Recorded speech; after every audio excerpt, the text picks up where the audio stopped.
C'était Les Gorges du Loup, notre feuilleton. Tu peux en avoir besoin de la casquette pour ce qui va suivre. Oui, là, dans Les Gorges du Loup, tu as raison. C'est le feuilleton, la randonnée, évidemment. C'est notre feuilleton. Dernier épisode de notre feuilleton aujourd'hui. Nathalie, où nous emmène tous Les Gorges du Loup?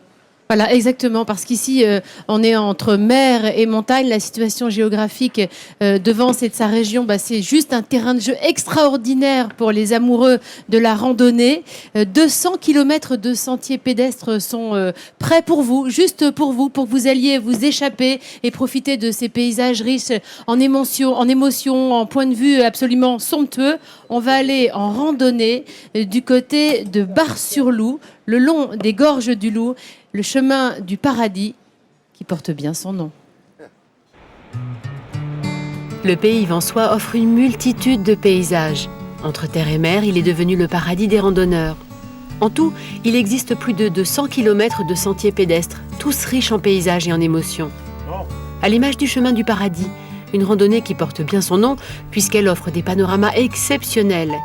Et elle démarre dans ce village, à Bar-sur-Loup. Bon, j'espère qu'on n'aura pas trop chaud. On y va. Comme tous les vendredis, ce petit groupe de Vensois, avec Jacques à sa tête, se prépare à passer une journée au grand air. Aujourd'hui, ils vont se rendre au village perché de Gourdon, en empruntant le chemin du paradis. Il y a un peu d'enfer. Alors au démarrage, c'est un peu raide. Le chemin du paradis. En tout, 8 km de marche surplombant les gorges du Loup et un dénivelé de 500 mètres. Ça permet d'avoir un super point de vue dès qu'on arrive en haut, donc ça se mérite. Ça se mérite le chemin du paradis. C'est pas quelque chose qu'on peut avoir facilement. Cette marche débute donc par un sentier étroit et escarpé. C'est d'ailleurs un ancien chemin muletier qu'empruntaient autrefois les mules pour monter jusqu'au village de Gourdon. Aujourd'hui, pas de mules sur le chemin, mais des randonneurs bien motivés. Quand on entend les gens parler, c'est que tout va bien. C'est que tout va bien. On peut même accélérer le rythme. Mais cette rando, c'est avant tout un moment de convivialité. Effectivement, tous ces randonneurs se sont rencontrés grâce à l'AVF, l'Accueil des villes françaises, une association qui intègre les nouveaux Vensois. Une manière idéale pour se sentir vite chez soi quand on vient d'autres régions de France.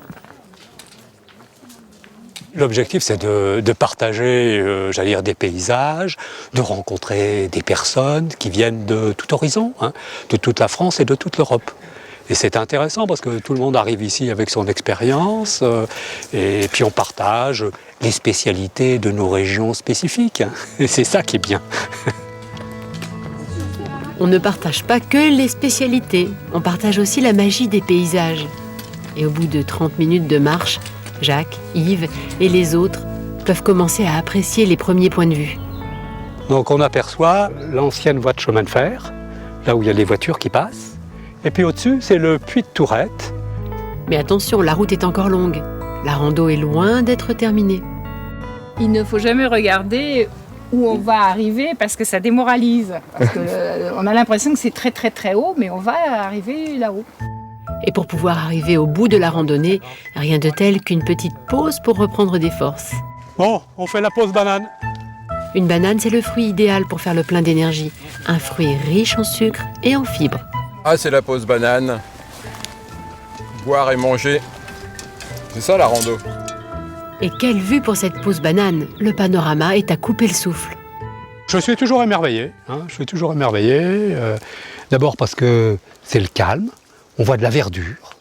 On sait qu'à 10 km, à la bande côtière, il y a énormément de monde, c'est extrêmement pollué. Et ici, 10 km en arrière, on est en altitude, on est dans le calme et on est dans la verdure. Regardez comme c'est vert. C'est beau pour les yeux, mais c'est surtout bon pour le corps. La marche comporte de nombreux bienfaits. Ce qui permet d'entretenir la musculature, de garder la souplesse des articulations, de développer le cardiovasculaire, d'améliorer la respiration. Et je pense également que c'est une façon de ne pas déprimer quand on rencontre du monde et quand on a une activité physique. Une randonnée bénéfique pour le corps et l'esprit. Direction maintenant cette drôle de canalisation. Visible depuis le bas de la vallée, c'est ce que l'on appelle l'aqueduc de Foulon. Il s'agit d'une grande canalisation qui achemine l'eau jusqu'à Grasse. En tout 22 km de tuyaux et autant de tunnels à traverser pour Hubert et les autres. C'est la première fois que je fais ça, disons. Et chaque rando, en fin de compte, a son originalité. C'est pour ça qu'en fin de compte, j'aime beaucoup les faire. C'est un plaisir permanent. Et après quelques tunnels, les paysages commencent à changer et bientôt apparaissent sous les pieds des randonneurs la vallée des Gorges du Loup. Le puits de Tourette semble de plus en plus majestueux. On peut également admirer le plateau de Saint-Barnabé et le village de Pont-sur-Loup. Et tout au fond de la vallée coule la rivière le Loup. La randonnée touche bientôt à sa fin. Allez, c'est bientôt terminé, hein. Voilà le paradis. À chaque virage, un nouveau point de vue. Mais les derniers kilomètres sont un peu plus escarpés. La nature est plus aride. Au bout de 2h30, nos randonneurs atteignent enfin leur Graal, le paradis, le village de Gourdon et son panorama exceptionnel. On dit que c'est le balcon de la Côte d'Azur. Effectivement, le soleil, la mer azurée et le vert des montagnes. Quel paysage! Ah, ça valait la peine. Comme d'habitude, une belle promenade.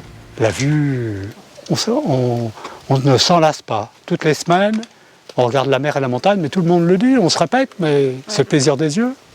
Hein, le plaisir des yeux. Ici, c'est le meilleur, vraiment. Et on va rester ici. Le ciel, la mer et les collines à perte de vue.